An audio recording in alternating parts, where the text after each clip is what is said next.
अस्सलाम वालेकुम।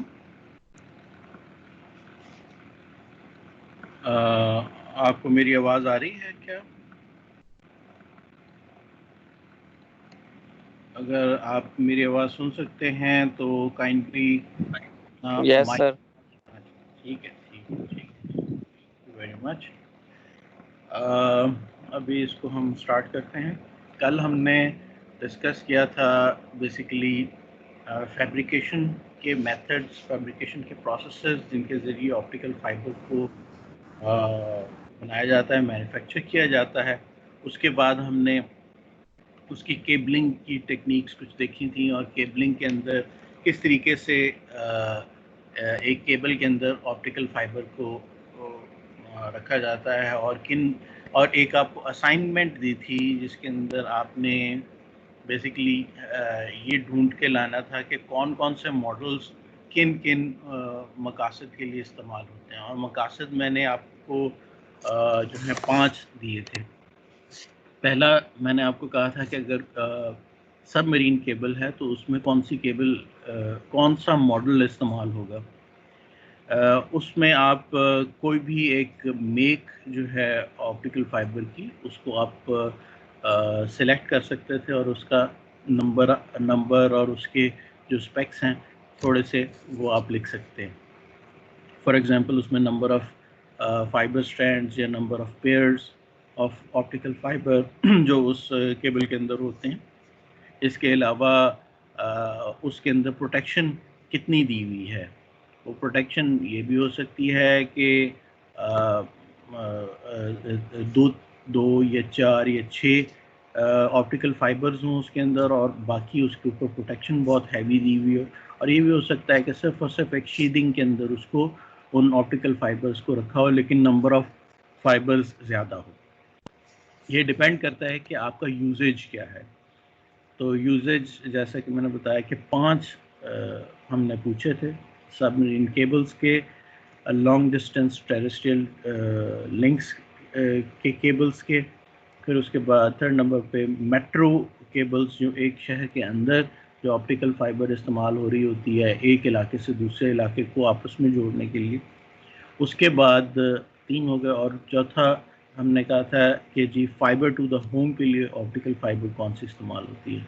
और आखिर में हमने बात की थी कि एक यानी कि कौन सी ऑप्टिकल फाइबर की केबल है जो with in a data centre इस्तेमाल होती है। With in a data centre, एक डाटा सेंटर क्या चीज़ होती है? एक डाटा सेंटर एक ऐसी जगह है, ऐसा ऑफिस या ऐसा हॉल है जिसके अंदर बहुत सा आईटी और आईटी टेलीकॉम का equipment like routers, servers, routers, switches और इस तरह टेलीकम्युनिकेशन के एंड इक्विपमेंट लाइक जैसे होते हैं ऑप्टिकल फाइबर के एंड सिस्टम्स या वायरलेस के एंड सिस्टम्स वहाँ पे बड़े होते हैं। लेकिन सबसे अहम चीज़ जो वहाँ पे होती है वो सर्वर्स होते हैं, यानी कि वहाँ डाटा का इक्विपमेंट बड़ा अहम होता है और सबसे ज़्यादा सर्वर्स वहाँ पे पड़े होते हैं। इन सर्वर्स को और को आपस में कनेक्ट करने के लिए और आईटी के इक्विपमेंट यानी कि राउटर्स और स्विचेस के साथ कनेक्ट करने के लिए और राउटर स्विचेस को टेलीकॉम इक्विपमेंट यानी कि ऑप्टिकल फाइबर वगैरह के इक्विपमेंट के साथ कनेक्ट करने के लिए ऑप्टिकल फाइबर की केबल्स थ्रू आउट इस्तेमाल होती हैं। यहाँ कौन सी केबल इस्तेमाल होगी? This was what you are required to give the answer to. तो ये तो असाइनमेंट थी जिसके ऊपर आप वर्क करेंगे। लेकिन let me go to the next slides that I'm going to discuss today. Give me a moment.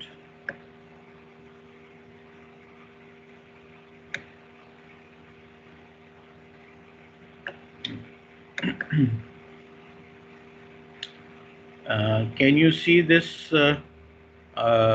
slides? आपको स्लाइड नजर आ रही? जी सर। जी सर। जी सर। मैं I'll go back to the right slide. This. starting of the slide.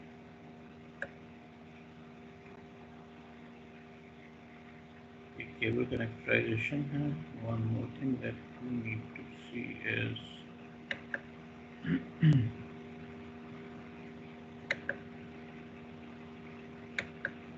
one more minute.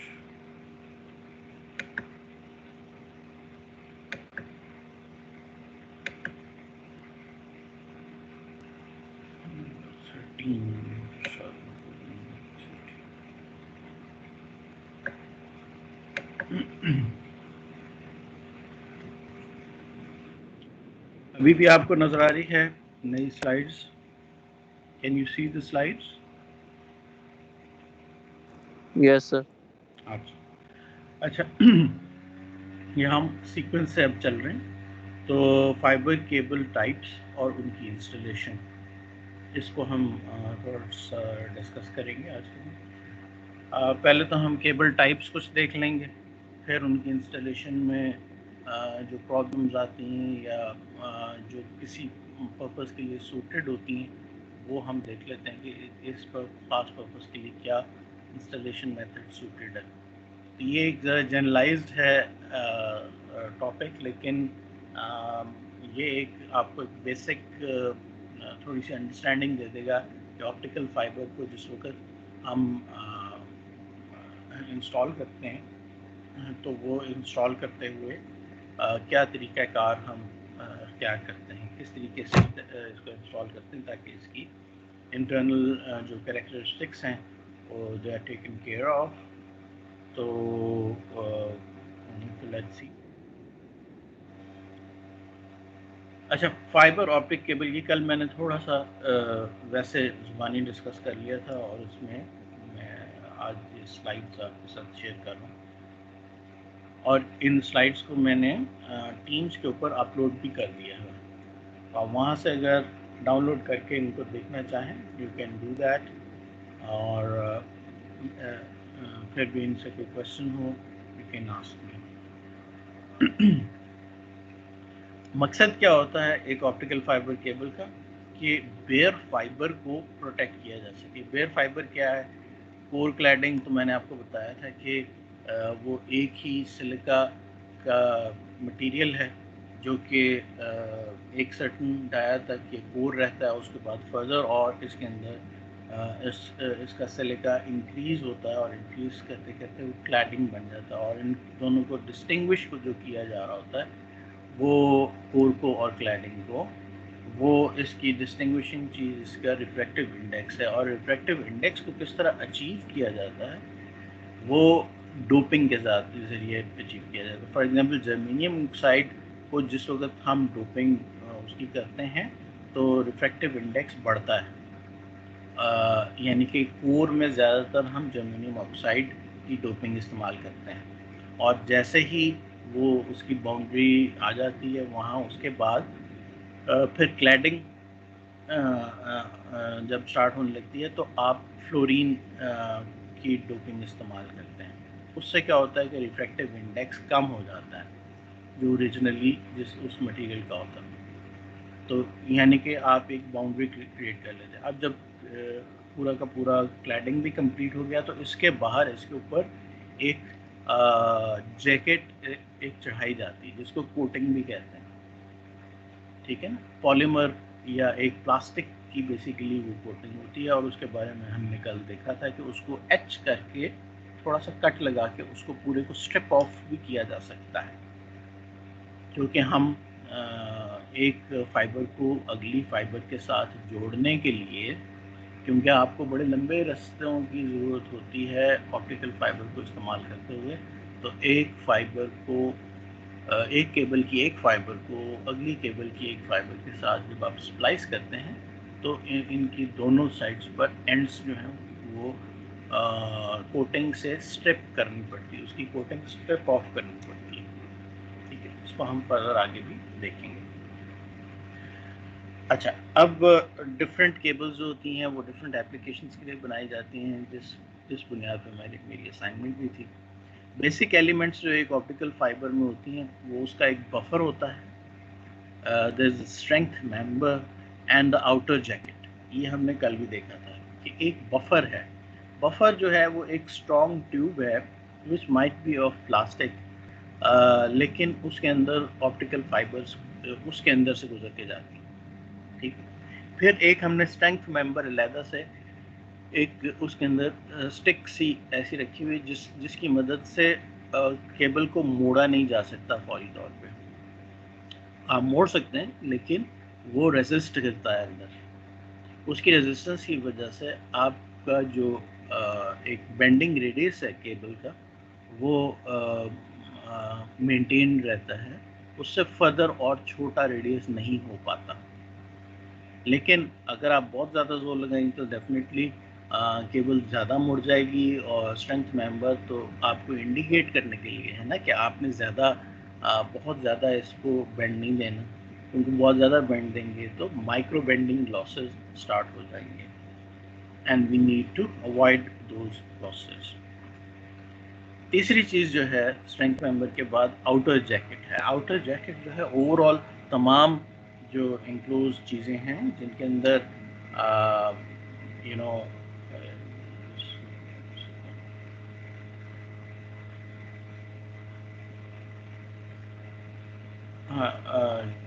Outer jacket जो है वो तमाम enclose जितनी भी चीज़ें हैं जिसके अंदर बफर है, स्ट्रेंथ मेंबर है और बफर के अंदर फाइबर्स हैं, इन सब को प्रोटेक्ट करने के लिए आउटर जैकेट आउटसाइड एनवायरनमेंट से इसको उनको प्रोटेक्ट करने के लिए होती है।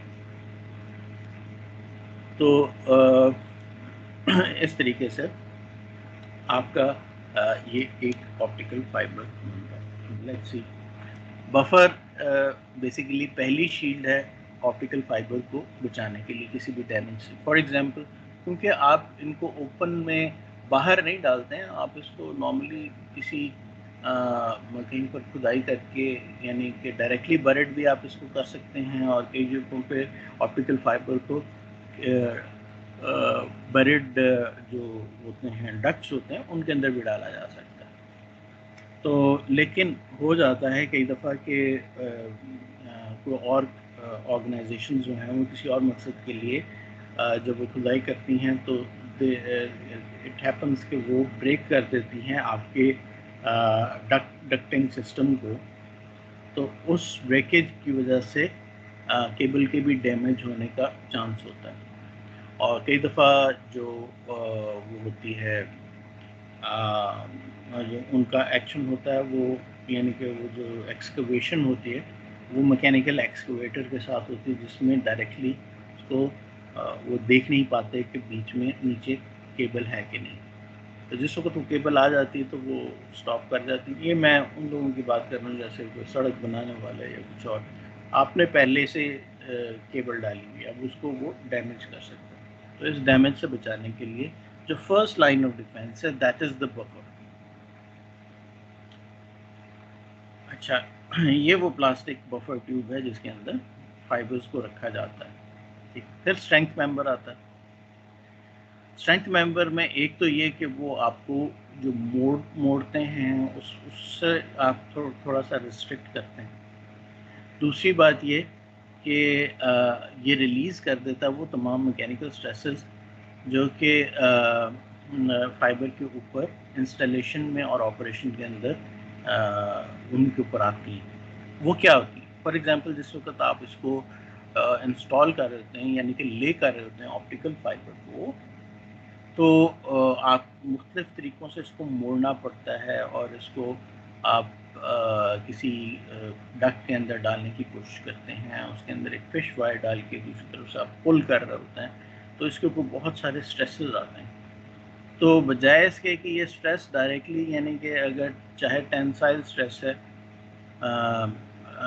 तो वो सारा का सारा स्ट्रेस जो है इसके ऊपर फाइबर्स पे ना आए, उसके लिए स्ट्रेंथ मेंबर ये भी काम करता है कि वो सारा का सारा स्ट्रेस अपने ऊपर ले लेता है। बाकी सारी की सारी जो फाइबर्स हैं वो साथ में चली आती हैं, यानी कि ऑल्दो कि वो ये सब का सब एक आउटर जैकेट के अंदर इंक्लोज्ड होता है। आउटर जैकेट जो है वो आपने नॉर्मली जितनी भी केबल्स देखी होंगी ज़्यादातर ब्लैक कलर में देखी होंगी। ब्लैक कलर का पीवीसी की आउटर जैकेट होती है, ठीक है।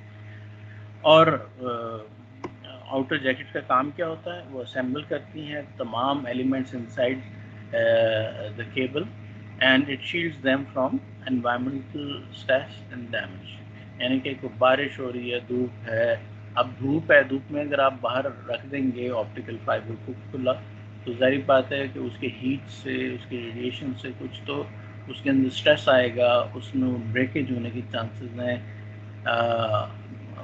लेकिन और दूसरी बात ये कि कहीं पे आप रास्ते में डाला हुआ है तो लोगों के पैर में लगेगा और वो आप उसको वो तोड़ देंगे उसको, या लोगों को ऑब्स्ट्रक्शन करेगा, ठीक है। तो ये सारा का सारा ऑप्टिकल फाइबर में डाल के उसको अंडरग्राउंड उसको डाल दिया। एक तरीका कार ये भी होता है कि आप उसको एरियली ले जाते हैं। एरियली का मतलब ये है कि अप्रॉक्सीमेटली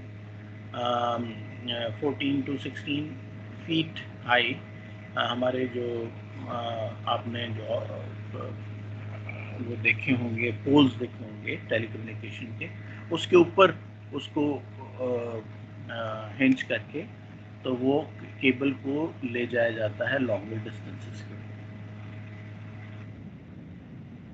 ये वो डायग्राम है फिगर 7.7 की, जो कल मैंने थोड़ा सा जिक्र भी किया था। You can see this diagram. I would recommend you to read those pages in chapter number 7. This was the reading assignment also. तो इसके अंदर एक आपको नज़र आ रहा है, एक आउटर जैकेट है, उसके अंदर एक स्ट्रेंथ मेंबर चल रहा है और एक बफर ट्यूब चल रहा है। बफर ट्यूब के अंदर फाइबर्स हैं जो कि असल कम्युनिकेशन के काम आ रहे हैं। अब बफर टाइप्स दो मैंने कल भी बताई थी, लूज बफर और टाइट बफर, और दोनों के अपने फ़वाइद और डिफ़िकल्टीज हैं। सबसे पहले देख लें कि लूज बफर क्या होता है। You can see this in the diagram. A loose buffer tube is shown in which only one optical fiber is going through. आप देख सकते हैं कि विद इन द बफर ये काफ़ी लूज सी फाइबर है और ये मतलब इसके अंदर किंग्स भी हैं और आगे मूव कर रही, लेकिन ये बिल्कुल टाइटली इसके अंदर फिक्स्ड नहीं है और ये फ्री टू मूव है with in the cable. Advantages क्या होते हैं? इससे अच्छी आइसोलेशन हो जाती है फ्रॉम आउटर मैकेनिकल स्ट्रेस। बाहर से अगर कोई स्ट्रेस आ भी जाता है और वो इफ़ेक्ट कर भी जाता है हमारे बफर को, तब भी और थोड़ा सा उसको दबा भी देता है, फिर भी फाइबर हमारी जो है उसके अंदर से निकल के जाती रहती है। अच्छा, अब उसके बाद क्या है? Protection from moisture due to gel used inside the buffer. इसके अलावा इसके अंदर बफर के अंदर जेल होती है और उसकी वजह से इसके अंदर मॉइस्चर नहीं आ पाता, मॉइस्चर से बचत होगी। इसके अलावा क्योंकि जगह ज़्यादा है तो more than one optical fibre can be contained within a loose buffer cable. एक से ज़्यादा फाइबर्स भी इसके अंदर जा सकते हैं। अच्छा, अब इसमें डिसएडवांटेजेस क्या हैं कि लूज बफर जो फाइबर्स होती हैं उनको वर्टिकली इंस्टॉल नहीं किया जा सकता। यानी कि वर्टिकली इंस्टॉलेशन कहाँ ज़रूरत होती है? With in building. जब आप एक फ्लोर से दूसरी फ्लोर तक आपने कम्युनिकेशन करनी है, जो कि which is normally the case. Normally जो टेलीकम्युनिकेशन रूम होता है या टेलीकम्युनिकेशन इक्विपमेंट का रूम होता है वो वो लोअर फ्लोर पे होता है और जो उससे लोअर फ्लोर के ऊपर आपका ये हो सकता है एक आईटी का रूम हो सकता है जिसके अंदर बहुत सारे राउटर्स और स्विचेस लगे होते हैं, तो इनकी आपस में कनेक्शन होनी ज़रूरी है। फिर हो सकता है कि इसके अंदर कोई आपके टेलीकम्युनिकेशन सिस्टम के अंदर कोई डेटा सेंटर भी हो जिसके अंदर सर्वर्स लगे हों। इन सर्वर्स को आपस में उनके साथ कनेक्ट करने के लिए भी आपको, अगर डिफरेंट फ्लोर के ऊपर हैं तो ऊपर से नीचे आना पड़ेगा। ये जो वर्टिकल मूवमेंट है केबल की। मूवमेंट केबल का मतलब है कि उसकी इंस्टॉलेशन निचले फ्लोर से ऊपर वाले फ्लोर तक की बात कर रहा हूँ, तो वो पॉसिबल नहीं होती लूज बफर्स में, वो पॉसिबल नहीं। इस वजह से इसके कनेक्शन और डिप्लॉयमेंट ऑप्शन जो है ना वो लिमिटेड है। आप सिर्फ वर्टिकली इसको डाल सकते हैं।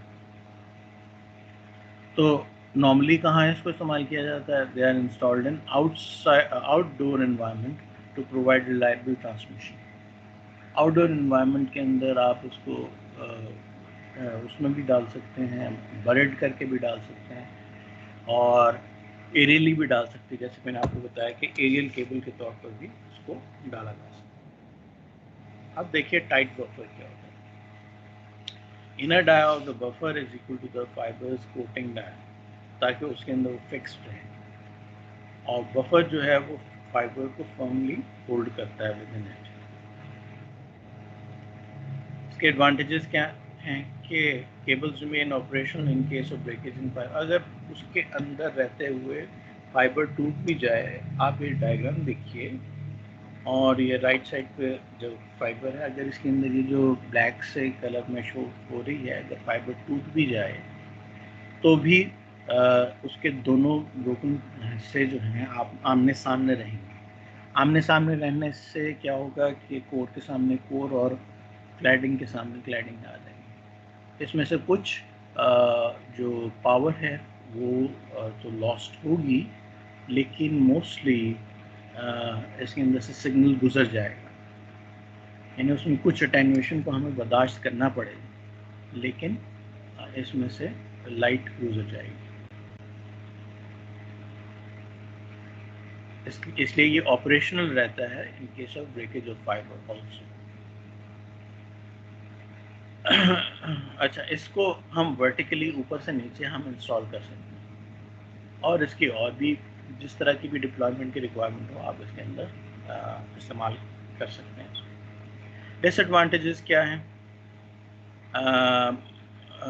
किसका, जब एक केबल ऐसी बनाई गई जिसके अंदर टाइट बफर्स इस्तेमाल हुए हैं, तो उसका जो बेंड रेडियस है वो बहुत कम होता है, and it is more sensitive to the mechanical stress and temperature. Mechanical stress से इस वजह से है कि जी अब ज़रा सा एक तरफ से स्ट्रेस पड़ेगा बॉडी, यानी कि इर्द गिर्द के उसके जो बफर के ऊपर स्ट्रेस पड़ेगा, तो वो डायरेक्टली स्ट्रेस जो है वो फाइबर के ऊपर आ रहा होगा।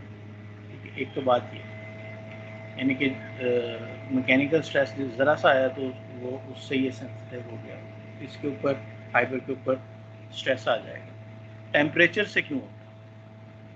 वो इस तरह से कि हो सकता है कि आपका एक्सपेंशन कोएफिशिएंट जो है इस बफर का वो डिफरेंट हो आपके फाइबर से। तो आप please give me minute.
Sorry for that.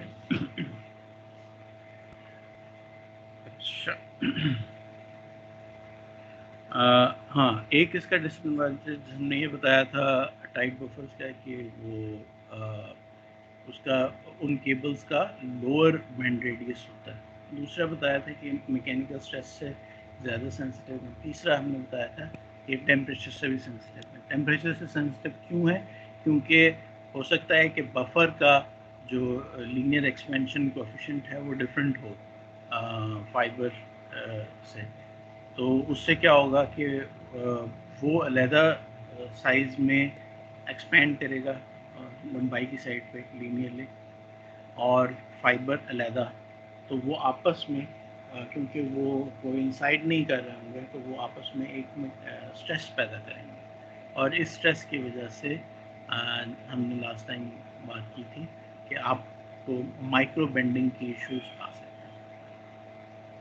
Applications क्या होती हैं? टाइट बफर्ड जो केबल्स होते हैं उसके, they are mostly used for indoor installations, also used in undersea deployment also. Undersea यानी कि सबमरीन केबल्स के अंदर भी इनको इस्तेमाल किया जाता है। इंडोर इंस्टॉलेशन इसलिए इस्तेमाल हो सकती है बड़ी अच्छी तरह से क्योंकि आप वर्टिकली इसको लेकर जा सकते हैं विद इन बिल्डिंग। आप नीचे से ऊपर, ऊपर से नीचे आप इनको बहुत आसानी से लेकर जा सकते हैं। अच्छा, अब अच्छा, एक लफ्ज़ जो हम इस्तेमाल करते हैं, जो हमने पहले भी बात की है, उसको हमने बैंड रेडियस कहा था। बैंड रेडियस क्या चीज़ है? ठीक है, जितना ज़्यादा एक केबल को आप मोड़ देते हैं, अगर बहुत ज़्यादा मोड़ देंगे तो बैंड रेडियस इसका छोटे से छोटा होता जा रहा है, लेकिन हर केबल के ऊपर पहले से मेंशन्ड होता है कि आपका बैंड रेडियस क्या होगा।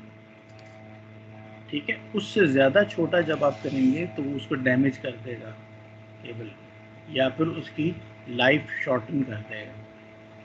ठीक है, और अगर एक हद से ज़्यादा अगर आप उसको करेंगे, उससे भी ज़्यादा आप उसको बेंड कर देंगे तो आपको मैक्रो बेंडिंग लॉसेस आने शुरू हो जाएंगे।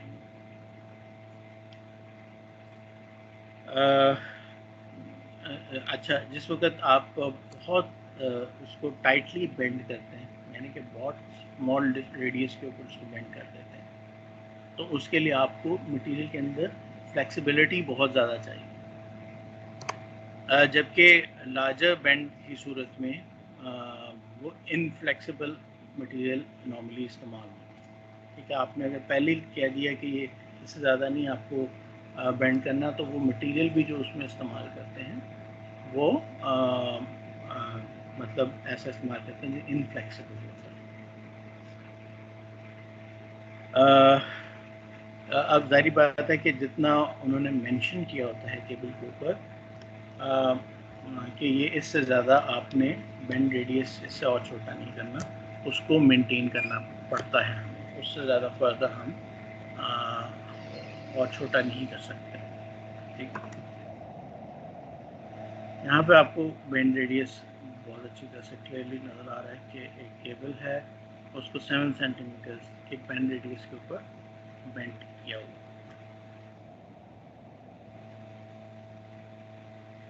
अच्छा, अब इसमें हमें ये भी देखना पड़ेगा कि क्या bend radius optical fibre communication पे कहाँ जाके असरअंदाज होता है। ठीक है, which bend radius is good for optical fibre communications. We need to see that. ये किस चीज़ पे डिपेंड करता है? ये इस चीज़ पे डिपेंड करता है कि किस रेडियस से ज़्यादा रेडियस अगर हम कर दें तो इसके अंदर मैक्रो बेंडिंग लॉसेस स्टार्ट हो जाएंगे। एक और तरीके से कैटेगराइज हम कर सकते हैं केबल्स को as indoor cables, outdoor cables, aerial cables, direct buried cables and submarine cables. सबसे पहले तो आप देखेंगे कि what is a simplex fibre cable. वो क्या होता है कि ये एक single cable structure with a single fibre, एक ही फाइबर को ले जाने के लिए एक आपने उसके इर्द गिर्द प्रोटेक्शन की लेयर्स दी हुई होती हैं। इस और उसका एक कलर होता है जो उसको आइडेंटिफाई करता है कि एक इसके अंदर फाइबर जा रही है। कलर से असल में नॉर्मली जो डिस्टिंग्विश किया जाता है वो उसकी ये डिस्टिंग्विश किया जाता है कि ये सिंगल मोड फाइबर है या मल्टी मोड फाइबर है। और नॉर्मली जब आप सिंप्लेक्स केबल फ्लेवर इस्तेमाल करते हैं तो वो 1.6 mm का भी हो सकता है और 3 mm कि जैकेट साइज़ के साथ भी हो सकती। जैकेट से मुराद इर्द गिर्द की प्रोटेक्शन है। इस जैकेट को जो फाइबर के ऊपर जो जैकेट है उससे मिक्स मत कीजिएगा, वो अलहदा से जैकेट है, ठीक है। ये वो है जो ओवरऑल पूरी की पूरी फाइबर को, जो कि कोर क्लैडिंग और जैकेट के ऊपर मुश्तमिल है, उस पूरी की पूरी को सेव करने के लिए, ठीक है। इसका साइज़ 1.6 मिलीमीटर से हो सकता है, ये 3 मिलीमीटर तक का हो सकता है for a simplex fibre cable, ठीक है। लेकिन हर जगह पे सिंप्लेक्स फाइबर केबल नहीं इस्तेमाल होती। This is one of the indoor cables. जैसे कि इस डायग्राम में आप देख रहे हैं कि बिल्कुल सेंटर के अंदर एक फाइबर है, उसके इर्द गिर्द एक टाइट बफर है, उसके बाद एरामिड यार्न है, यानी कि एक फाइबर से वो मतलब एक मतलब जैसे टेक्सटाइल फाइबर सा होता है, वो उसके इर्द गिर्द डाला जाता है कि उसको अपनी जगह पर प्लेस रखा जा सके। उसके इर्द गिर्द फिर आउटर जैकेट आती है, ये सिंगल एक फाइबर को ले जाने के लिए। और इसकी शेप जो है वो राइट हैंड साइड के ऊपर नज़र आ रही है, मुख्तलिफ कलर्स में इसको बनाया है। फिर डुप्लेक्स फाइबर में क्या होता है कि दो फाइबर्स इकट्ठे उसमें डाले जाते हैं। नॉर्मली इसको इस्तेमाल किया जाता है, और ये पैच कॉर्ड के तौर पे इसको इस्तेमाल किया जाता है। पैच कॉर्ड ऐसी फाइबर केबल होती है जिसके अंदर दो फाइबर्स होती हैं और उसके दोनों एंड्स के ऊपर दो दो कनेक्टर्स होते हैं, ठीक है।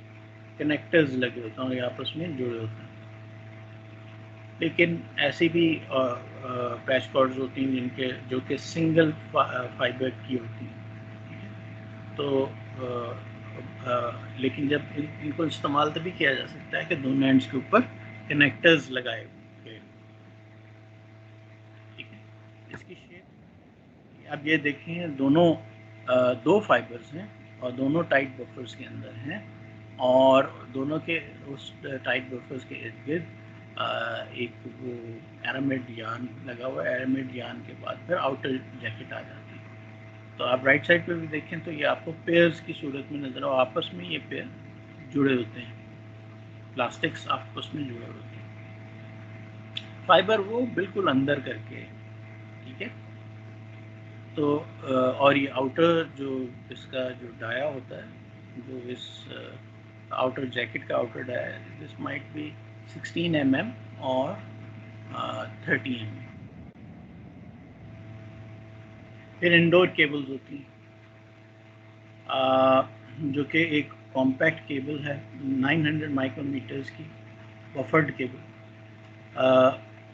इसका डिज़ाइन जो है वो एक लो कॉस्ट डिज़ाइन है। बेसिकली ऐसे हो सकती है, ये इसी तरह की बहुत सारी फाइबर्स इकट्ठी रख दी गई विद इन टाइट बफर्स, ठीक है। इसमें आप देख रहे हैं कि 12 फाइबर्स हैं जिनको के सेंटर में रखा गया है एक ऑर्गेनाइज तरीके से, और इस तरह से कि फाइबर के इर्द गिर्द उसका जो टाइट बफर है वो लगा हुआ है। इन बफर्स के इर्द गिर्द एरामिड यार्न है जो कि इनको अपनी जगह प्लेस्ड रखता है। उसके इर्द गिर्द फिर आउटर जैकेट है जो कि, और इसको अगर खोला जाए, इसमें देखें कि इसमें कोई बहुत ज़्यादा प्रोटेक्शन नहीं इसमें डाली गई। प्रोटेक्शन सिर्फ और सिर्फ जितनी भी ये टाइट बफर या आउटर जैकेट है वो प्रोवाइड कर सकता है, वो अवेलेबल रहेगी। लेकिन बहुत हार्श कंडीशंस के अंदर इसको इस्तेमाल नहीं किया जा सकता है। That is why it is used only indoors. अब ज़रा देखते हैं कि जी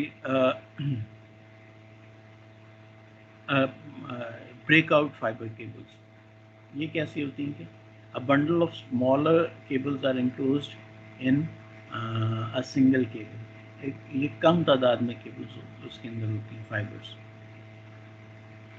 ठीक है। और वो उसका मकसद क्या होता है, each inner cable has a 2 to 3 millimeter jacket. This design allows user to have a dedicated fiber for a specific application. यानी कि एक पर्टिकुलर एप्लीकेशन के लिए ये एक पूरी की पूरी फाइबर का केबल आप इस्तेमाल इसमें आप ये डिस्ट्रीब्यूशन कर सकते हैं, मुख्तलिफ़ किस्म की फाइबर्स को एक ही केबल के अंदर इंक्लूड किया हुआ और इसको मुख्तलिफ़ कामों के लिए आप इसके पेयर्स बना के उनको इस्तेमाल करें। फिर रिबन टाइप फाइबर्स होती हैं जिसमें normally 12 cables side by side जो होती हैं वो लगी होती हैं, ठीक है।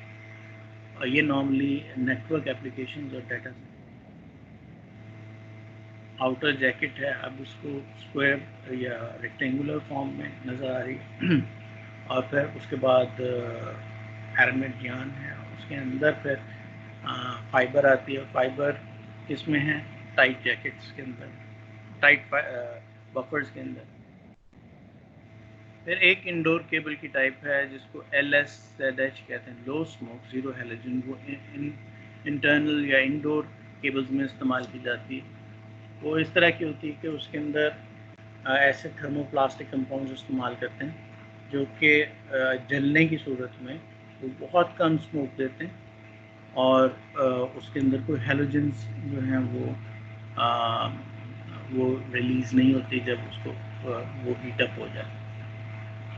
इंडोर इंस्टॉलेशन किसको इस्तेमाल किया जाता है और वो सिम्प्लेक्स और डुप्लेक्स डिज़ाइन दोनों, एक LSZH low smoke zero halogen fibre cables की एक तस्वीर है, उसको देख सकते हैं। फिर आउटडोर केबल्स में आप किस तरह से करते हैं कि आप buffered tight buffered fibre cables को इस्तेमाल कर सकते हैं। They are easy to handle and simple to install. Connections are easy because gel is not used in this cable. इसके अंदर जेल नहीं इस्तेमाल होती, वरना जब भी लूज बफर्ड होती हैं तो उनके अंदर जेल इस्तेमाल की जाती है। ये आप देख सकते हैं कि आउटडोर केबल है, टाइट बफर्ड है और इसकी तस्वीर आप देख सकते हैं। इसके इर्द गिर्द आर्मेड या अजाम जो है इसको प्रोटेक्ट कर रहा है, उसके इर्द गिर्द जो है शीडिंग है, मेन शीडिंग। लूज ट्यूब में क्या होता है? Outer tube encloses multiple coated fibres are surrounded by gel which protects them from moisture.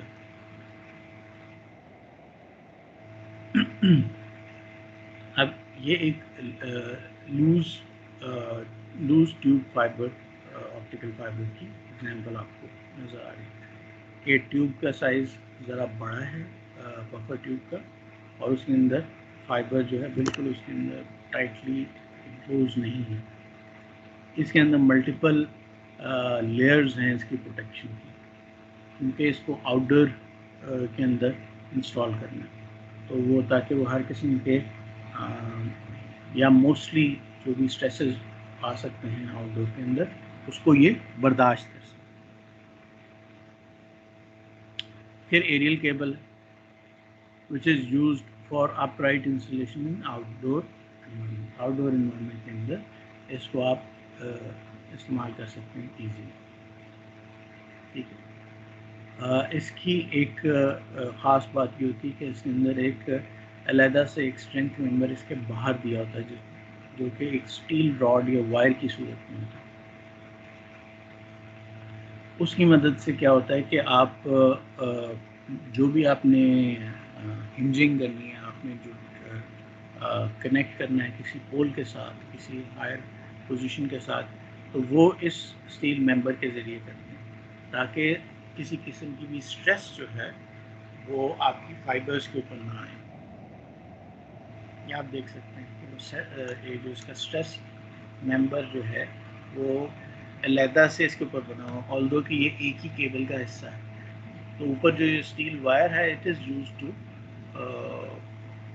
hinge the cable to different positions। तो ये एक हायर किसी पोजीशन के ऊपर किसी हायर ऑब्जेक्ट के साथ इसको बांध दिया जाता है। नॉर्मली टेलीफोनी के जो पोल्स होते हैं उनके साथ इसको बांध दिया जाता है। अब अगर डायरेक्ट बरेड केबल्स हैं, फॉर एग्जांपल अगर आप एक नॉर्मल लैंडलाइन PTCL नेटवर्क की बात करें तो उसमें जो सेकेंडरी नेटवर्क होता है which comes from the curve और द कैबिनेट टू द पोल, तो वो नॉर्मली डायरेक्टली बरेड केबल होती है। अब क्योंकि वो डायरेक्टली बरेड है, उसके इर्द गिर्द किसी किस्म के डक्ट का कोई प्रोटेक्शन नहीं है, तो हमें इसी फाइबर को ही ज़रा मजबूत बनाना है, उसको आर्मर्ड बनाना पड़ेगा। आर्मर उसके इर्द गिर्द होना चाहिए मेटल का। उसके अंदर एक्स्ट्रा आउटडोर केबल्स की निस्बत एक्स्ट्रा उसके अंदर आर्मर लेयर होनी चाहिए, ताकि मैकेनिकल प्रोटेक्शन उसके अंदर हो सके और प्रिवेंट कर सके डैमेज को। इनको आप डायरेक्टली अंडरग्राउंड में यानी कि डायरेक्टली बरी कर सकते हैं एक जगह से दूसरी जगह ले जाने के लिए, लेकिन इनको डक्ट्स के अंदर भी डाला जा सकता है। लेकिन क्योंकि ऑलरेडी आपने एक कॉस्टली केबल ख़रीदी है with much more armour in it, तो it is better to use it as direct buried. वरना ये मना नहीं करती कि इसको डक्ट में डाल दिए तो ऑलरेडी ये प्रोटेक्टेड है, उसके अंदर भी डाल दिया। डक्ट में डालनी थी तो नॉर्मल आउटडोर केबल आप इस्तेमाल कर लेते हैं, वो तो पीछे हमने देखी है, उसमें भी प्रोटेक्शन हैं, लेकिन एक्स्ट्रा आर्मर नहीं। Can see the extra armour, metallic armour across it. तो वो आउटर लेयर से पीवीसी लेयर के बाद जब अंदर को ये एक मेटेलिक आर्मर है जो इसको प्रोटेक्ट कर रहा है इनर केबल। फिर आ जाती हैं अंडर सी केबल या submarine cables. They are used in fresh or salt water. Strong protection is provided. उसकी वजह क्या है कि ताकि जो अगर बहुत गहराई के अंदर समंदर में है तो ऊपर से जो उसका पानी का प्रेशर है, पानी का जो कॉलम है उसका प्रेशर है, उसको विथस्टैंड कर सके। फिर इसके अलावा सॉल्ट वाटर का जो इफ़ेक्ट है वो उसको उससे बचने के लिए उसका जो एक्सटर्नल जो मेकअप है उसका, उसकी केबल के इर्द गिर्द जो एक शीदिंग है वो सॉल्ट वाटर के केमिकल इफ़ेक्ट्स को अवॉइड कर सके, उससे बच सके। इसमें देखिए कितनी हैवी आर्मरिंग है। राइट साइड पे जब आप देखेंगे you can C 1 2 and 3 mechanical armouring. अंदर से फाइबर्स बिल्कुल थोड़ी सी जा रही है, ठीक है, और जबकि इर्द गिर्द कितनी इसकी प्रोटेक्शन की लेयर्स है। इस तरह मुख्तलिफ किस्म की हैं। दरमियान में जो है इस पर भी एक है, ये भी बड़े मजबूत है, लेकिन ये सिंगल एक आर्मर इसके अंदर किया है, ठीक है।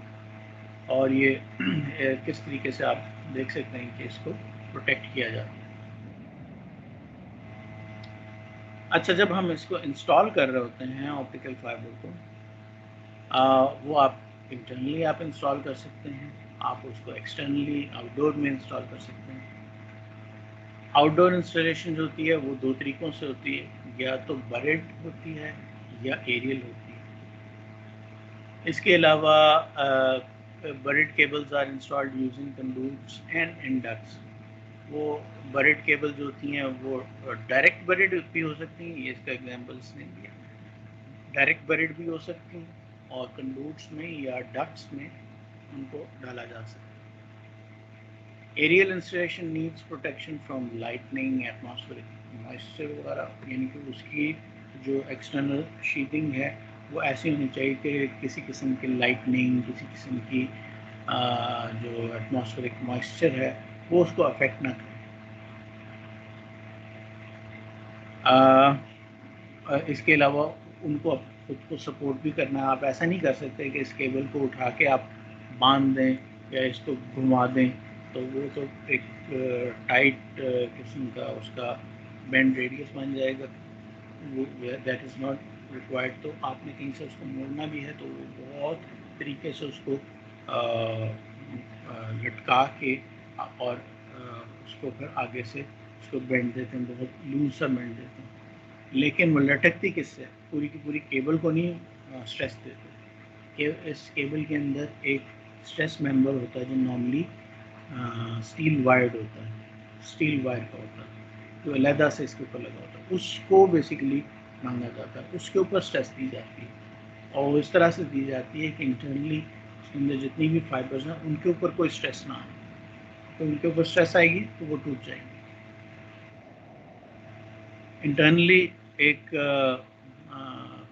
डक्ट है, उसके अंदर ये कंडूट है, कंडूट के अंदर डक्ट है ये, और ये एक इसको डायरेक्टली बरी किया गया है इस फाइबर को, इस फाइबर की केबल को, ठीक है। और इसके अंदर ये बाकायदा ईंटों से या किसी और कंक्रीट से इसका एक रास्ता बनाया गया, ठीक है। इस तरह की बहुत सारी जो ट्रेंचेस मौजूद होती हैं। बेसिकली आउटसाइड पे आप देखें, दिस इज़ अ ट्रेंच। इस ट्रेंच के अंदर एक कंडूट जा रही है, कंडूट के अंदर कई इनर कंडूट्स हैं, उनके अंदर फाइबर की केबल्स गुजर रही हैं। In this way the installation of an optical fiber cable is done। ये प्रैक्टिकली इस तरह से हो रहा होता है, लेकिन अगर बहुत ज़्यादा हैवी आर्मर उसके पास है तो इसको उठा के केबल को आप डायरेक्टली बरीड भी कर सकते हैं। अगर आपके पास बहुत ज़्यादा, उससे भी ज़्यादा प्रोटेक्शन हो तो आप सबमरीन फाइबर केबल्स के तौर पर भी उसको इस्तेमाल करिए, लेकिन हर मकसद के लिए सेपरेटली बनाई जाती है। आप देख सकते हैं कि एक एरियल केबल को किस तरह से इंस्टॉल किया जा रहा है कि दो पोल्स हैं, उनके दरमियान में एक स्पैन है और बेसिकली इसको लटकाया जाता है, लेकिन इसको बड़ा टाइटली लटकाया जाता है। कुछ भी कर लें, कितना भी खींच लें दोनों साइड्स के ऊपर, फिर भी बीच के अंदर एक सैग रह जाता है, ठीक है। सैग remains. With this we come to the end of this presentation। इसके बाद अब हम थोड़ा सा कनेक्टराइजेशन के बारे में, कनेक्टर्स के बारे में देखेंगे।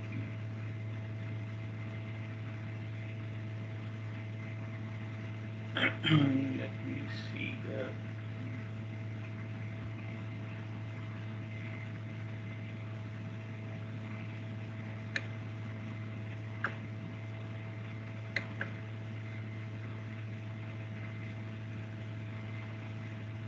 जी, आपको ये नज़र आ रही है presentation?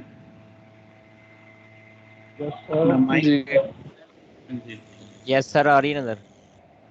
Thank you very much.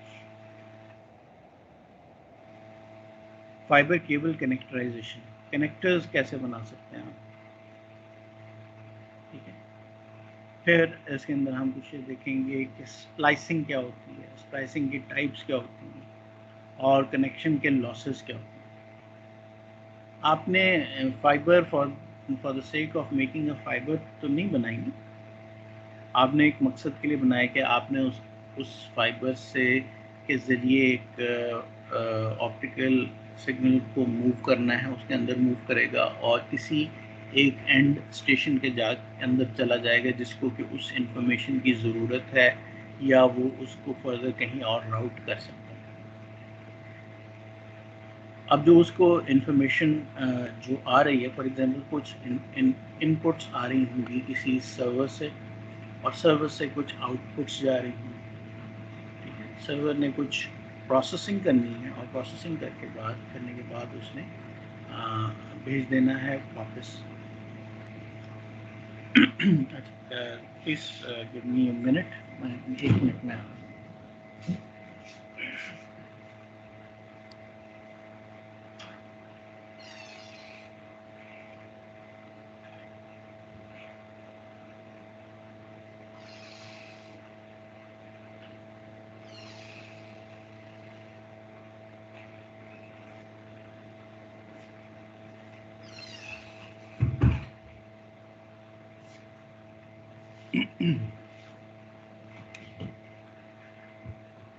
अच्छा, इसमें मैं बात कर रहा था कि ऑप्टिकल फाइबर के अंदर से आपका सिग्नल, ऑप्टिकल सिग्नल गुजरता है, गुजर के उसको किसी, हो सकता है सर्वर के अंदर टर्मिनेट होना, सर्वर में टर्मिनेट होता है तो बेसिकली उस फाइबर के अंदर सिग्नल ट्रैवल कर रहा होता है और ट्रैवल करके इंफॉर्मेशन जा रही होती है सर्वर के अंदर, सर्वर में उसको प्रोसेस करने के बाद उसने दोबारा से उसको कहीं पर भेजना है, ठीक है।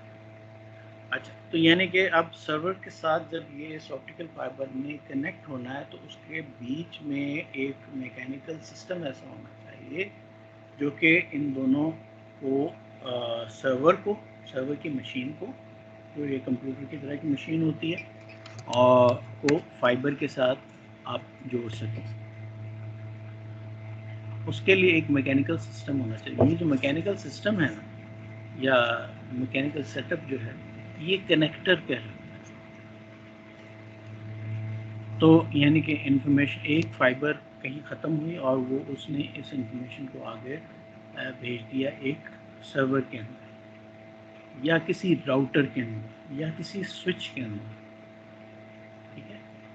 और या एक कहीं से इंफॉर्मेशन ये आ रही थी और उसको आपने किसी टेलीकॉम के या ट्रांसमिशन के, ऑप्टिकल फाइबर ट्रांसमिशन के सिस्टम के अंदर उसको टर्मिनेट कर दिया,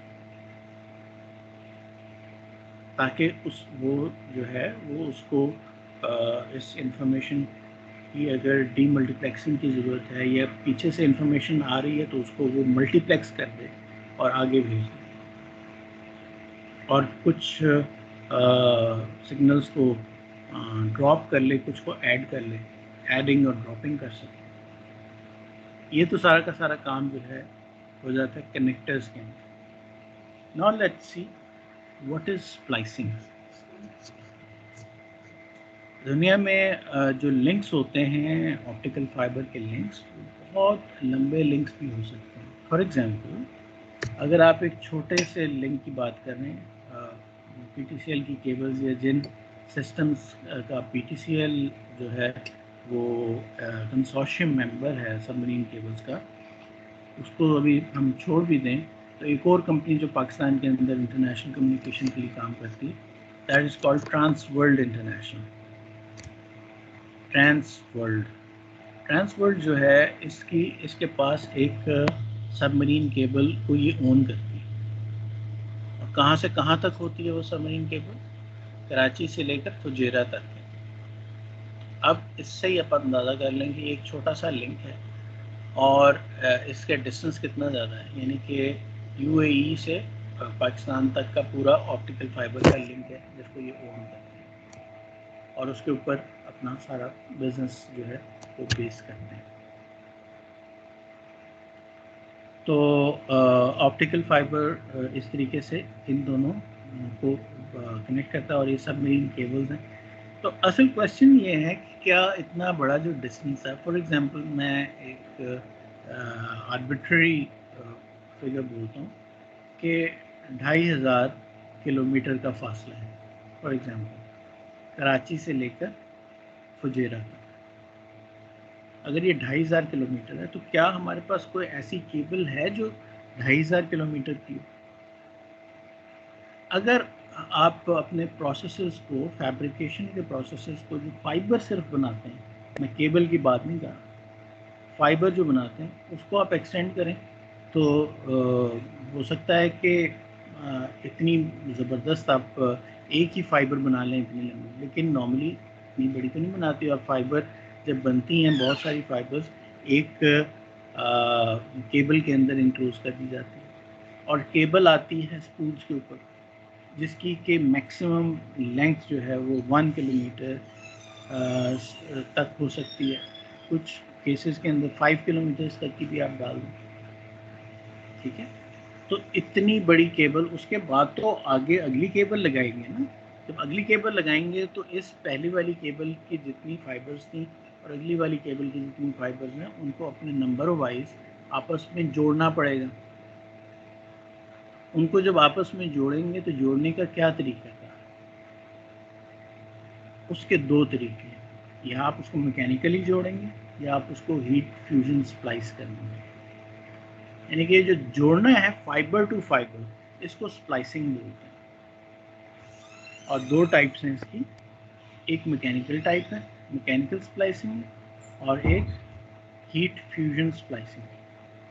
मैकेनिकल स्प्लाइसिंग में होता है कि एक मैकेनिकल सेटअप है जो कि इन दोनों फाइबर्स को आपस में पकड़ के रखता है और इनको एग्जैक्टली एक्चुअली एक दूसरे के बिल्कुल सामने करने की कोशिश करते हैं, क्योंकि ये एक मैकेनिकल सिस्टम है तो उसमें थोड़े से एरर्स की गुंजाइश होती है, और जितना एक्चुअली आउट ऑफ सिंक होते हैं दोनों फाइबर्स, उतना ज़्यादा इनके अंदर इस पर्टिकुलर स्प्लाइस के अंदर लॉस होगा, loss of power in terms of attenuation, ठीक है, जिसको हम dBs के अंदर मेजर करेंगे। तो ये तो एक तरीका। दूसरा तरीका ये है कि इनको आपस में बिल्कुल आमने सामने करके एक हीट फ्यूजन स्प्लाइसर के ज़रिए हर तरफ से इसको गर्म करके इनको जोड़ दिया जाता है, यानी कि इस तरह से जोड़ दिया जाता है कि कोर से कोर मिल जाए और क्लैडिंग से क्लैडिंग मिल जाए। लेकिन इसको करने से पहले दोनों साइड्स की जो है वो जैकेट्स जो होती हैं, फाइबर की जो जैकेट है, ये कोटिंग है, उसको स्ट्रिप ऑफ कर दिया जाता है। ना सिर्फ इसको स्ट्रिप ऑफ किया जाता है बल्कि दोनों एंड्स को क्लीव किया जाता है, यानी कि ऊपर से नीचे बिल्कुल क्लीन कट किया जाता है ताकि वो 90 डिग्रीज पर रहे दोनों साइड्स पर, ताकि वो जब मिलें तो ऊपर ऊंचा नीचा कुछ ना हो।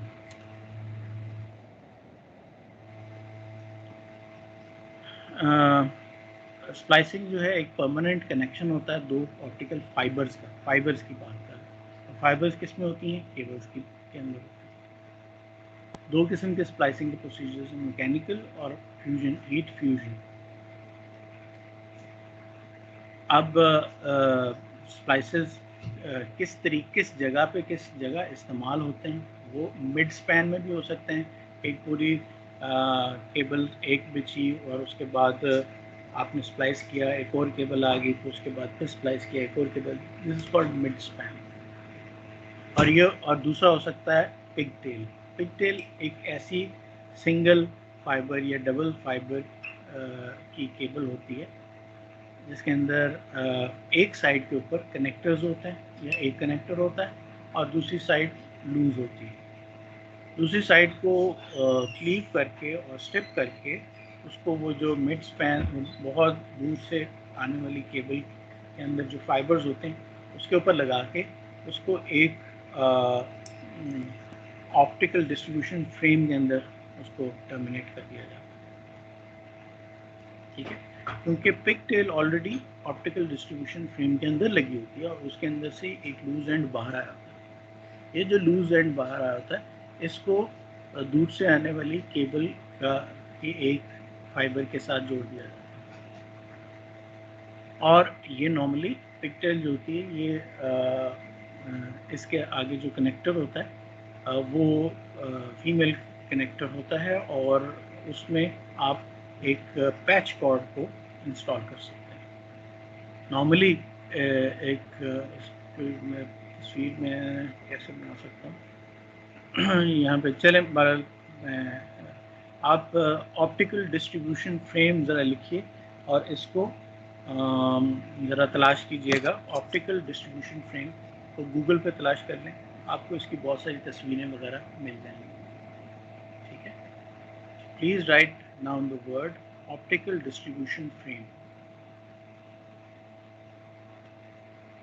ऑप्टिकल डिस्ट्रीब्यूशन फ्रेम लिख लिया जी आपने? Yes sir. Can you please answer optical distribution frame, और फिर उसके अंदर पिग टेल लिखें।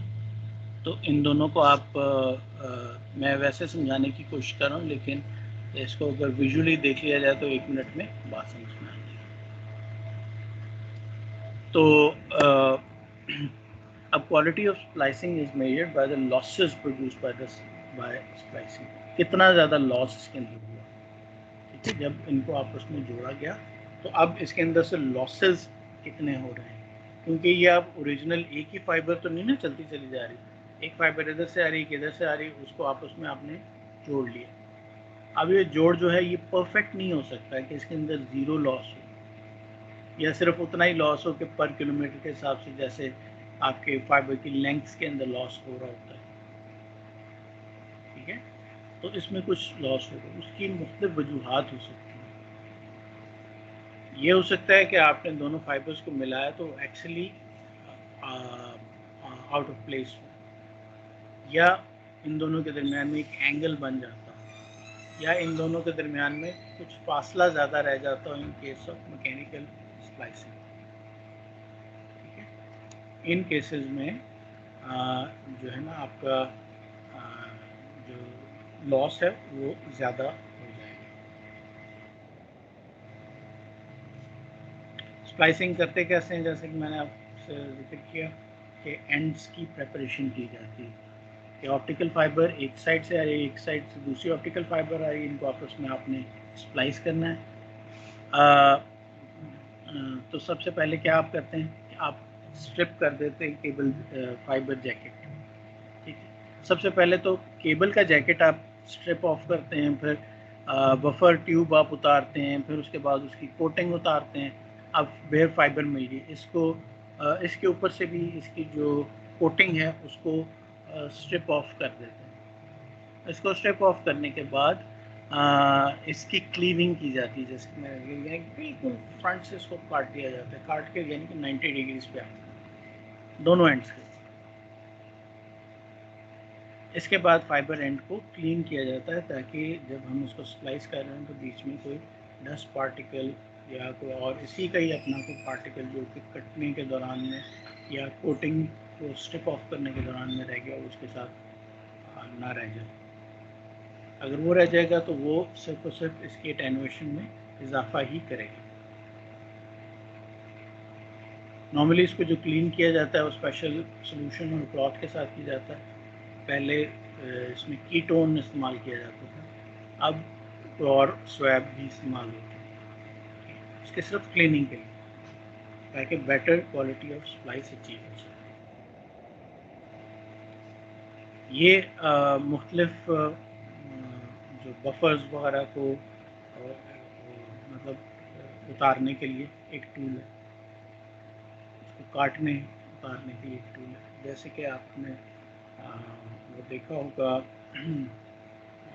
व्हाट डू कॉल इट जो ये जो हमारी नेटवर्क की केबल्स को काटने वगैरह के लिए होता है, इसको क्रिपलिंग टूल भी कहते हैं कुछ जगहों पे।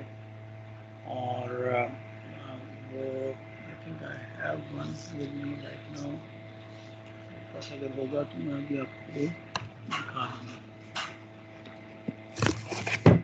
आम नेटवर्क केबल का ये टूल होता है, ठीक है, जस्ट लाइक दिस।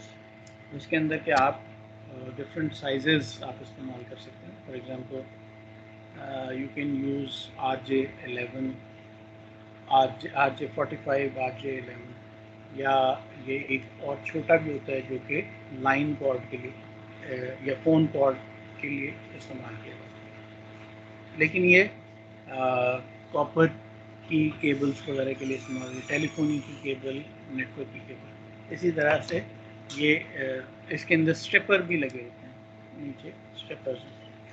तो ऑप्टिकल फाइबर के अंदर ये स्ट्रिपर आपको सेपरेटली मिल जाता है। ना सिर्फ इसमें स्ट्रिपर होता है, इसके अंदर क्लीवर भी होता है, और क्लीवर एक सेपरेट एक छोटे से बॉक्स की सूरत में भी होता है। उसके अंदर आप फाइबर डालते हैं, ऊपर से प्रेस करते हैं, वो बिल्कुल क्लीन कट उसका कर देते हैं। ये देखिए एक क्लीवर है, इसके अंदर आपने फाइबर डाली, ऊपर से जब आप प्रेस करेंगे, ये ऑटोमेटिक भी हो सकता है कि बटन ऑन करें तो फिर वो खुद ये उसको क्लीव कर दें। नॉर्मली आप हाथ से भी कर देते हैं, उसको प्रेस करते हैं। और स्प्लाइसिंग, मैकेनिकल स्प्लाइसिंग में किस तरह से की जाती है? सबसे पहली बात तो ये कि दोनों साइड्स को स्ट्रिप करके क्लीव करके क्लीन कर दिया जाता है फाइबर्स को, and they are inserted in a splicing device. ये छोटी सी मैकेनिकल स्प्लाइसिंग डिवाइस है। वो है क्या डिवाइस? वो बेसिकली एक ट्यूब की तरह है जिसके अंदर दोनों साइड से फाइबर ला के बिल्कुल आमने सामने रखी जा सकती है। अच्छा, एक तो होती है ना फिजिकल कांटेक्ट, इसको इतना करीब कर दिया जाता है कि ये आपस में ऑप्टिकल कांटेक्ट में आ जाता है। ऑप्टिकल कांटेक्ट में आने का मतलब ये कि एक साइड से आने वाली जो लाइट है वो इसके एंड से निकल के दूसरे साइड के एंड के अंदर दाखिल हो जाती है और वहाँ पर अपना सफ़र जारी रखती है। This is called optical contact. और इसको इन दोनों को आपस में किसी एडहेसिव के साथ या किसी क्लैंप की मदद से उसको टाइट करके बिल्कुल करीब कर दिया जाता है।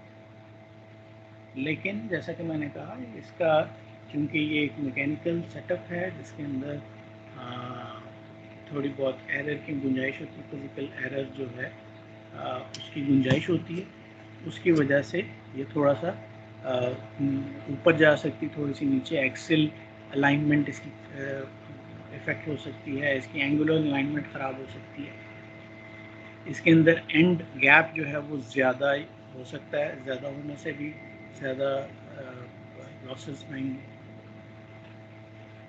ठीक है, इसके बाद alignment is the most important part in splicing. जितनी अच्छी आप अलाइनमेंट करेंगे उतना अच्छा मैकेनिकल स्प्लाइस आपका हो जाएगा। ये चीज़ उसके अंदर हीट फ्यूजन स्प्लाइस में भी है, लेकिन उसके अंदर जाहिर बात है कि एंड गैप नहीं होता, क्योंकि आपस में उनको दोनों एंड्स को आपने जोड़ ही दिया। लेकिन इसका बाकी दोनों जो चीज़ें हैं, एंड गैप तो आपने कर दिया, ख़त्म कर दिया उसके अंदर से, लेकिन वो जो एक्सियल मिसअलाइनमेंट है और एंगुलर मिसअलाइनमेंट है वो तो अफेक्ट करेंगे। ये देखिए यहाँ पे ये दो साइड से स्ट्रिप्ड फाइबर एंड्स आ रहे हैं जो कि इस मैकेनिकल डिवाइस के अंदर जाएंगे, जो कि 2 इंच लंबी है। और ये अलाइनमेंट गाइड है, वो इतना छोटी सी जगह बनी, आप ये इसको देख सकते हैं कि बाकी ये हैश्ड है और यहाँ पे कुछ थोड़ी सी जगह है जो कि आगे से रैम्प इन कर रही है। उसके अंदर आप डाल देते हैं, बिल्कुल आमने सामने आ जाते हैं। ये एक्चुअल डिवाइस है, इसके अंदर आप फाइबर रख के बिल्कुल आमने सामने करके और उसको आप फ्रंट से क्लोज कर दें।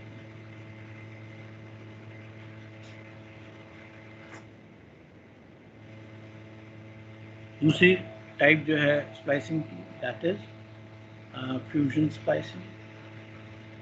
फ्यूजन स्प्लाइसिंग जो होती है वो कनेक्ट करती है दोनों fibre ends by melting. Basically वो हीट अप करके उसको मेल्ट डाउन कर देती है, मेल्ट करके ताकि वो आपस में जुड़ जाए, यकजान हो। लेकिन कितना भी अच्छा कर लें उसमें कुछ थोड़ा सा दरार रह जाती है। इस दरार की वजह से ही थोड़ी सी उसके अंदर जो है लॉस। अब तो बहुत अच्छे अच्छे स्प्लाइसेस आ गए जिनकी लॉसेस बहुत ही कम होते हैं, लेकिन फिर भी कुछ ना कुछ उसके अंदर लॉस रह जाता है। अब क्योंकि बीच में एयर गैप नहीं है तो रिफ्लेक्शन लॉस इसमें बीच में नहीं है। रिफ्लेक्शन लॉस भी एक टाइप है लॉसेस की, जिसमें कि जहाँ पर किसी मीडियम की बाउंड्री आ जाती, वहाँ से लाइट रिफ्लेक्ट बैक भी हो जाती है। और अगर बीच में एंड गैप हो तो 2 दफ़ा रिफ्लेक्ट बैक हो, तो बहुत कम है, यानी 2 दफ़ा रिफ्लेक्शन के बाद जितनी लाइट रह गई जो अगले तरफ जंप कर सकी, वही फिर आगे ट्रैवल करेगी। तो जितनी यहाँ ज़ाया होगी रिफ्लेक्शन में, वो हम अटेन्यूएशन के अंदर डीबीज़ के अंदर मेजर करते हैं।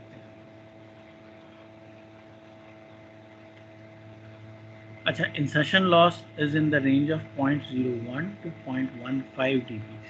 इसको हम बाद में डिस्कस करेंगे। फ्यूजन स्प्लाइसर एक ऑटोमेटेड अपरेटस है, उसके अंदर दोनों साइड्स पे क्लीन, क्लीव और स्ट्रिप करके फाइबर्स को डाला होता है और वो खुद ही उनको एक जगह पे उसको फिक्स कर देते हैं। खुद ही उनको देख कर उसको करीब लेके जाती है और उनको अलाइन करती है और अलाइनमेंट करके उसको उनको फ्यूज़ कर देती है। But that does not mean के उनको यानी कि इस मशीन को कैलिब्रेशन की ज़रूरत नहीं होती। उसको कुछ स्प्लाइसेस करने के बाद आपको थोड़ा बहुत कैलिब्रेट करना पड़ता है ताकि वो अपने सही जगह के ऊपर उसको मेंटेन कर सके। जिस वक्त आप इसकी स्प्लाइसिंग, फ्यूजन स्प्लाइसिंग कर चुके होते हैं, उसके बाद आप एक कोटिंग उसके ऊपर करते हैं। जहाँ और कहाँ पे करते हैं, जहाँ पर आपने स्प्लाइस की, क्योंकि वहाँ की कोटिंग या वहाँ की जो जैकेट है वो आप रिमूव कर चुके हैं पहले से, वहाँ पर ऊपर डालना आपको चाहिए ताकि आप उसको वो जो सेफ्टी मतलब स्ट्रेसेस से आप देना चाह रहे थे वो दे सकें। और इसके लिए जो इक्विपमेंट इस्तेमाल होता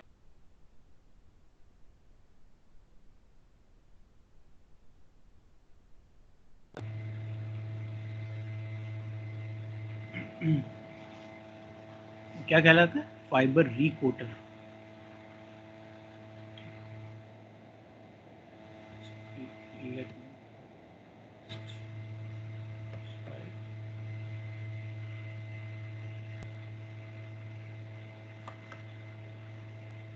एक फ्यूजन स्प्लाइसर की तस्वीर है, ठीक है। एक बड़ी मशहूर जो हैं उनमें फ्यूजिकोरा है और कई इस तरह के बड़े बड़े नाम। इसके अंदर ये फ्रंट पे देख रहे होंगे, ये एक स्क्रीन है।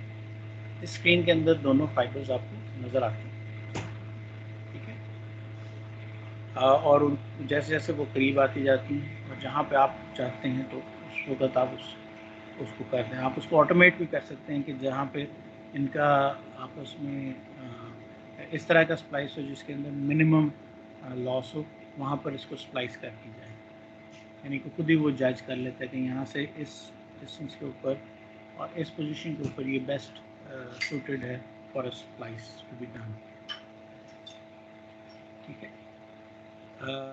फिर आ जाती है फ्यूजन स्प्लाइसिंग में अलाइनमेंट के प्रोसीजर्स हैं। वो पैसिव अलाइनमेंट प्रोसीजर है और एक्टिव अलाइनमेंट प्रोसीजर है। पैसिव अलाइनमेंट में आप मैकेनिकली आप अलाइनमेंट करते हैं यूजिंग वी ग्रूव्स, ठीक है। और जैसे कि यहाँ पर आप देख रहे हैं कि एक मैकेनिकल स्प्लाइस के अंदर इस तरीके से इसको एक यानी कि दो वी ग्रूव्स तो आपस में रखा है, बीच में फाइबर को डाला गया है, ऊपर नीचे से इसको टाइट कर दिया जाता है और बीच में जो फासला है उसके अंदर एक blob of index matching gel डाल दिया जाता है ताकि इसके अंदर एयर गैप ना रहे। इंडेक्स मैच्ड है तो उसमें से जो लाइट का जो ज़ाया होने का या लाइट पावर के ज़ाया होने का जो चांस है उसको भी मिनिमाइज है।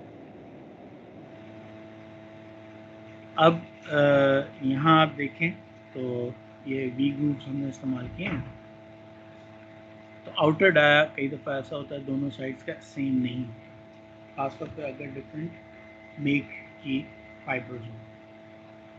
नॉर्मली तो हम समझते हैं कि 8 माइक्रोमीटर इसका फिजिकल डाया होता है या 125 माइक्रोमीटर फाइबर का कोटिंग का आउटर डाया होता है।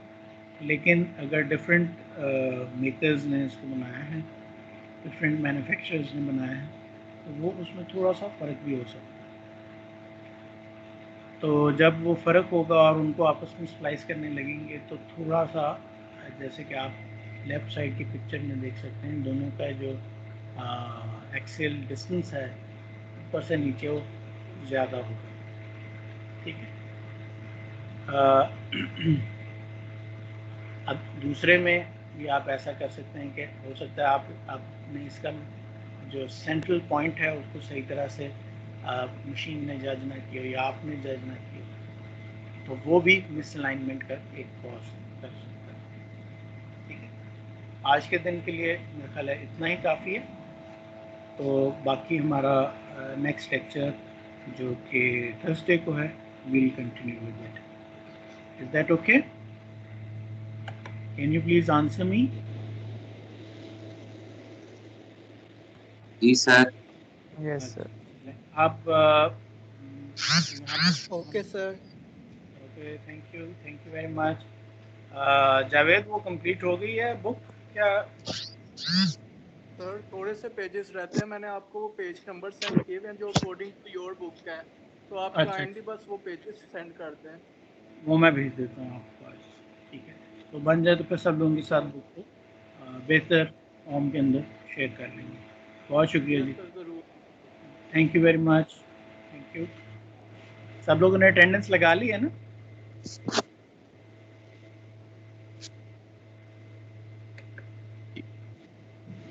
Thank you very much. जी सर।